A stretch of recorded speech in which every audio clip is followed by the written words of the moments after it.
Hello സുഹൃത്തെ, നമസ്കാരം. ഇന്ന് ഏപ്രിൽ 25 ലേറ്റസ്റ്റ് കറണ്ട് അഫേഴ്സുമായിട്ട് ജേഡിസ് കറണ്ട് അഫേഴ്സ്. ലേറ്റസ്റ്റ് ആയിട്ടുള്ള ഓരോ കാര്യങ്ങൾ അത് നമ്മുടെ അറിവ് കൂട്ടിക്കൊണ്ടിരിക്കുകയാണ്.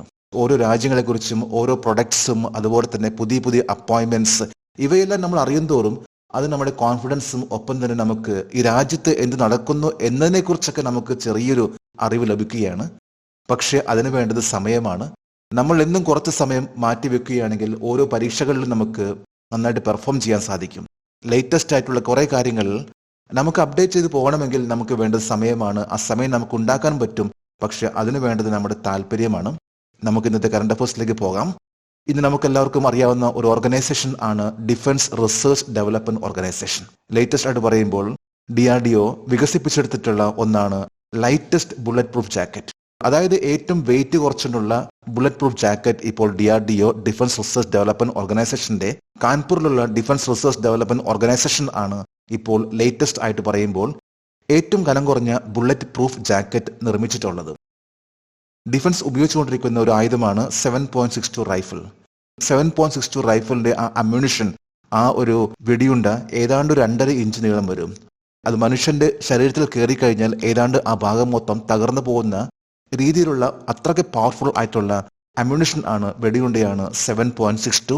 അതിനെ പോലും വെല്ലാൻ സാധിക്കുന്ന രീതിയിലുള്ള ഒരു ബുള്ളറ്റ് പ്രൂഫ് ജാക്കറ്റ് ആണ് നിർമ്മിച്ചിട്ടുള്ളത് കാൺപൂരിലുള്ള ഡിഫൻസ് റിസർച്ച് ഡെവലപ്മെന്റ് ഓർഗനൈസേഷൻ. 100 വർഷത്തിനിടെ അലിഗഡ് മുസ്ലിം സർവകലാശാലയുടെ ആദ്യ വനിതാ വൈസ് ചാൻസലറായി നിയമിതനായത് ആരാണ്? പ്രൊഫസർ നെയ്മ ഖാട്ടൂൺ. അതായത് 100 വർഷത്തിന് മുമ്പ് 1920 അലിഗഡ് മുസ്ലിം യൂണിവേഴ്സിറ്റിയിൽ ബീഗം സുൽത്താൻ ജഹാൻ എന്ന് പറയുന്ന ഒരു സ്ത്രീ അന്നത്തെ വൈസ് ചാൻസലർ ആയിട്ടുള്ളത്. അതിനുശേഷം ഏതാണ്ട് ഇപ്പോൾ 104 വർഷത്തിന് ശേഷമാണ് ഇപ്പോൾ വീണ്ടും ഈ ഒരു സ്ഥാനത്തേക്ക് ഒരു വനിത വൈസ് ചാൻസലർ ആയിട്ട് നിയമിതനായിട്ടുള്ളത്. ഇന്ത്യൻ പ്രസിഡന്റ് ദ്രൗപദി മുർമുവാണ് പ്രൊഫസർ നെയ്മ ഖാട്ടൂനെ അലിഗഡ് മുസ്ലിം യൂണിവേഴ്സിറ്റിയുടെ വൈസ് ചാൻസലർ ആയിട്ട് നിയമിച്ചിട്ടുള്ളത്.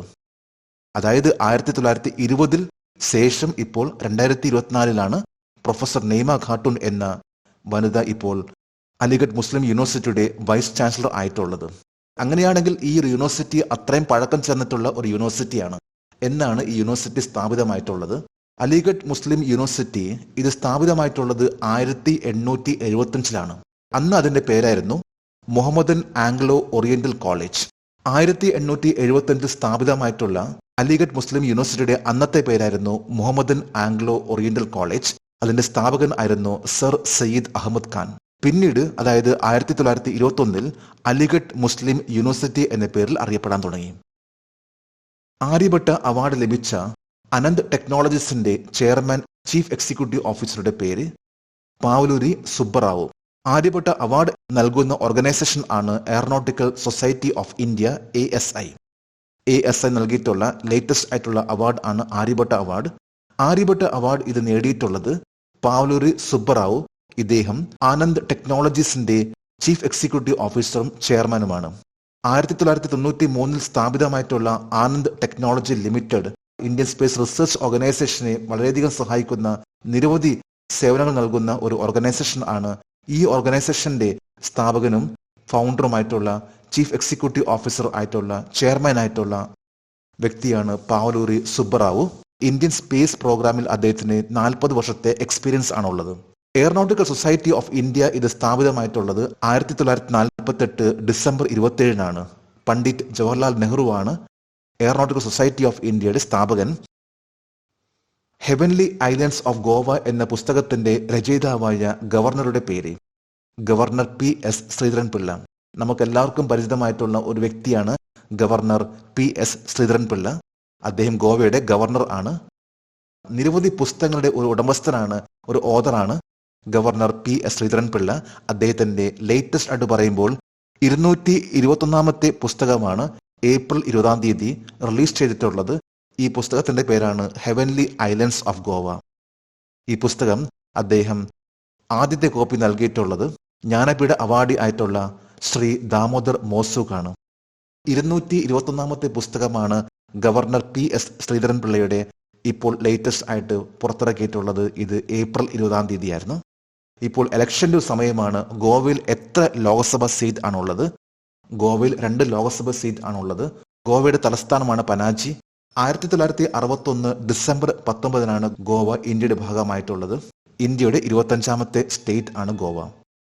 ഡാറ്റ ട്രാഫിക് ഉപഭോഗത്തിൽ ലോകത്തിലെ ഏറ്റവും വലിയ മൊബൈൽ ഓപ്പറേറ്ററായി മാറിയ ടെലികോം ഓപ്പറേറ്റർ ഏതാണ്? റിലയൻസ് ജിയോ. ഇന്ന് ഏറ്റവും കൂടുതൽ ഡാറ്റ ഉപയോഗിക്കുന്ന ഒരു ടെലികോം ഓപ്പറേറ്റർ ആയിട്ട് മാറിയിരിക്കുകയാണ് റിലയൻസ് ജിയോ. ഇന്ന് ഇന്ത്യയിൽ തന്നെ ഏറ്റവും കൂടുതൽ പ്രശസ്തമായിട്ടുള്ള ഒരു ടെലികോം ഓപ്പറേറ്റർ ആണ് റിലയൻസ് ജിയോ. റിലയൻസ് ജിയോ ആഗോളതലത്തിൽ പോലും ഏറ്റവും കൂടുതൽ ഡാറ്റ ഉപയോഗിച്ചിട്ടുള്ള ഒരു ടെലികോം ഓപ്പറേറ്റർ ആയിട്ട് മാറി. ഇതിനു മുമ്പ് ചൈന മൊബൈൽ ആയിരുന്നു ഈ ഒരു സ്ഥാനത്ത്. അതായത് 38 എക്സാബൈറ്റ്സ് ആണ് ചൈനയുടെ ഉപയോഗം. എന്നാൽ റിലയൻസ് ജിയോന്റെ ആണെങ്കിൽ 40.9 എക്സാബൈറ്റ് ആണ്. പൊതുവെ നമ്മൾ കേൾക്കുന്ന ഒന്നാണ് bytes, kilo byte, MB, megabytes അല്ലെങ്കിൽ GB, ഗിഗാബൈറ്റ്സ്. എന്നാൽ അതിനുശേഷം വരുന്ന ഒന്നാണ് ടെറാബൈറ്റ്, പേറ്റാബൈറ്റ്, എക്സാബൈറ്റ് എന്നിവയെല്ലാം. എക്സാബൈറ്റിന് ശേഷം വരുന്ന ഒന്നാണ് സെറ്റാബൈറ്റ്, യോട്ടാബൈറ്റ്. ഇതിൽ 40.9 എക്സാബൈറ്റ് ഉപയോഗിച്ചിട്ടുള്ള ടെലികോം ഓപ്പറേറ്റർ ആണ് റിലയൻസ് ജിയോ. അതായത് ഒരു എക്സാബൈറ്റ് എന്ന് പറഞ്ഞാൽ ഏതാണ്ട് 1 കോടി GB വരുന്ന ഒന്നാണ് ഒരു എക്സാബൈറ്റ്. അപ്പോൾ 40.9 എക്സാബൈറ്റ് ആണ് റിലയൻസ് ജിയോന്റെ കൺസപ്ഷൻ. മറ്റൊരു പ്രത്യേകത, വേൾഡിലെ 2ാമത്തെ 5G സബ്സ്ക്രൈബേഴ്സ് ആയിട്ടുള്ള ഒരു ടെലികോം ഓപ്പറേറ്റർ കൂടിയാണ് റിലയൻസ് ജിയോ. ഫ്രാൻസിലെ 77ാമത് കാൻ ഫിലിം ഫെസ്റ്റിവലിന്റെ ലാ സിനീഫ് മത്സര വിഭാഗത്തിൽ തിരഞ്ഞെടുക്കപ്പെട്ട ഇന്ത്യൻ സിനിമ ഏതാണ്? Sunflower were first ones to know. പൂനെയിലെ വളരെ പ്രശസ്തമായിട്ടുള്ള ഒരു ഫിലിം ഇൻസ്റ്റിറ്റ്യൂട്ട് ആണ് film and television institute of India. Film and television institute of ഇന്ത്യയിലെ സ്റ്റുഡന്റ് ആയിട്ടുള്ള ചിദാനന്ദൻ നായിക്കിന്റെ ഒരു ചിത്രമാണ് sunflowers were first ones to know എന്ന ചിത്രം. ഇന്നിപ്പോൾ ആഗോളതലത്തിൽ ഏറ്റവും ഫേമസ് ആയിട്ടുള്ള ഒരു ഫിലിം ഫെസ്റ്റിവൽ ആണ് കെയ്ൻസ് ഫിലിം ഫെസ്റ്റിവൽ. എല്ലാ വർഷവും ഇത് നടക്കുന്നത് ഫ്രാൻസിലാണ്. ഈ വരുന്ന മെയ് 15 മുതൽ 24 മെയ് വരെയാണ് കെയ്ൻസ് ഫിലിം ഫെസ്റ്റിവൽ. ഈ ഫിലിം ഫെസ്റ്റിവലിൽ 2263 ഫിലിംസ് ആണ് ലാ സിനഫ് എന്ന സെക്ഷനിൽ സബ്മിറ്റ് ചെയ്തിട്ടുള്ളത്. അതിൽ നിന്ന് 18 ഷോർട്ട് ഫിലിംസ് ആണ് തിരഞ്ഞെടുത്തിട്ടുള്ളത്. ഈ 18 ഫിലിമിൽ ഒന്നാണ് sunflowers were the first ones to know എന്ന ചിത്രം. 77ാമത്തെ കെയ്ൻസ് ഫിലിം ഫെസ്റ്റിവൽ ആണ് ഫ്രാൻസിൽ നടക്കാൻ പോകുന്നത്. ഈ വരുന്ന മെയ് 15 മുതൽ മെയ് 24 വരെ ലാ സിനഫ് എന്ന സെക്ഷനിലാണ് ചിദാനന്ദൻ നായിക്കിന്റെ sunflowers were first ones to know എന്ന ചിത്രം സെലക്ട് ആയിട്ടുള്ളത്. Laureus world sports award 2024 world sportsman of the year വിഭാഗത്തിൽ അവാർഡ് നേടിയത് ആരാണ്? Novak Djokovic. ഇന്ന് ലോകത്തെ വളരെ പ്രശസ്തമായിട്ടുള്ള ഒരു സ്പോർട്സ് അവാർഡ് ആണ് ലോറൻസ് വേൾഡ് സ്പോർട്സ് അവാർഡ്. മിക്കവാറും എല്ലാ ഉയരങ്ങളിൽ എത്തിയിട്ടുള്ള ഏറ്റവും ടോപ്പ് ലെവൽ പെർഫോം ചെയ്തിട്ടുള്ള സ്പോർട്സ് പേഴ്സൺമാരുടെ ഏറ്റവും വലിയ സ്വപ്നമാണ് ലോറൻസ് സ്പോർട്സ് അവാർഡ് ലഭിക്കുക എന്നത്. എല്ലാ വർഷം ഒരു പേഴ്സണെയാണ് sportsman of the year ആയിട്ട് സെലക്ട് ചെയ്യുന്നത്. ഈ പ്രാവശ്യം സെലക്ട് ആയിട്ടുള്ളത് സെർബിയൻ പ്രൊഫഷണൽ ടെന്നീസ് താരമായിട്ടുള്ള നൊവാക് ജോക്കോവിക് ആണ്. 5ാമത്തെ പ്രാവശ്യമാണ് ലോറൻസ് സ്പോർട്സ്മാൻ പുരസ്കാരം നേടുന്നത്. ഇദ്ദേഹത്തിനോടൊപ്പം ലയൽ Messi, Erling Haaland, Max Verstappen എന്നിവർ മത്സരത്തിൽ ഉണ്ടായെങ്കിലും നൊവാക് ജോക്കോവിക് ആണ് വിജയിച്ചിട്ടുള്ളത്. വനിതകളിലാണെങ്കിൽ sportsman of the year നേടിയിട്ടുള്ളത് സ്പാനിഷ് ഫുട്ബോൾ താരമായിട്ടുള്ള എയ്റ്റാന ബോൺമതിയാണ്. ഇന്ത്യയുടെ ആദ്യ പ്രതിരോധ ഉപദേഷ്ടാവായി നിയമിതനായ കേണൽ എഡിസൺ നാപ്പിയോ ഏത് രാജ്യക്കാരനാണ്? Papua New Guinea. ഇന്ത്യയുടെ ആദ്യത്തെ പ്രതിരോധ ഉപദേഷ്ടാവായിട്ട് പാപ്പുവ ന്യൂഗിനിയ നിയമിച്ചിട്ടുള്ള വ്യക്തിയാണ് കേണൽ എഡിസൺ നാപ്പിയോ. പാപ്പുവ ന്യൂഗിനിയ എന്ന് പറയുന്ന രാജ്യം വളരെ ചെറിയൊരു രാജ്യമാണ്. ഇത് ഓസ്ട്രേലിയയുടെ ഏതാണ്ട് നോർത്ത് ഭാഗത്ത് വരുന്ന ഒരു ദ്വീപാണ്. ഏതാണ്ട് 1 കോടി ജനങ്ങൾ താമസിക്കുന്ന ഈ പാപ്പുവ ന്യൂഗിനിയ എന്ന് പറയുന്ന രാജ്യത്ത് കഴിഞ്ഞ വർഷം, അതായത് മെയ് 2020 മുതൽ ഇന്ത്യൻ പ്രൈം മിനിസ്റ്റർ നരേന്ദ്രമോദി സന്ദർശിച്ചിരുന്നു. ഇപ്പോൾ ലേറ്റസ്റ്റ് ആയിട്ട് പാപ്പുവ ന്യൂഗിനിയയിൽ നടന്നിട്ടുള്ള ഒന്നാണ് ഇന്ത്യയിലേക്കുള്ള ആദ്യത്തെ പ്രതിരോധ ഉപദേഷ്ടാവായിട്ട്, അതായത് ദ ഫസ്റ്റ് ഡിഫൻസ് അഡ്വൈസർ ആയിട്ട് കേണൽ എഡിസൺ നാപ്പിയോ നിയമിച്ചിട്ടുള്ളത്. ഇന്നലെ ഏപ്രിൽ 24 ഇന്നലത്തെ കറണ്ട് അഫയേഴ്സിലെ ഒരു ചോദ്യമായിരുന്നു, അന്റാർട്ടിക്കയിലെ ഏറ്റവും ഉയരം കൂടിയ പർവ്വതം ഏതാണ്?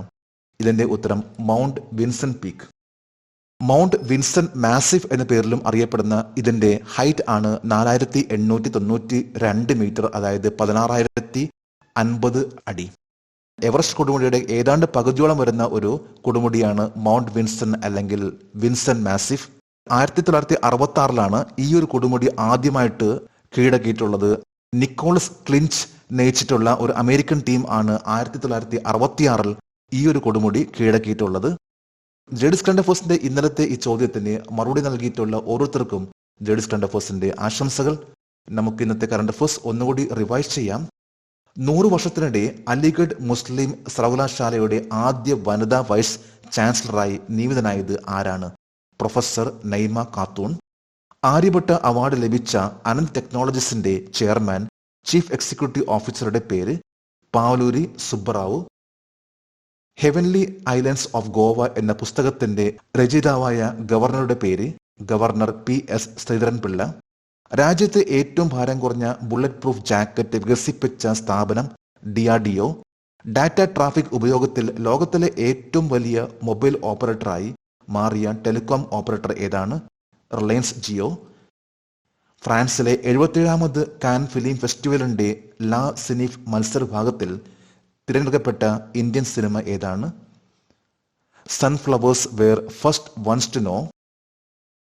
Laureus world sports awards 2024 world sportsman of the year വിഭാഗത്തിൽ അവാർഡ് നേടിയത് ആരാണ്?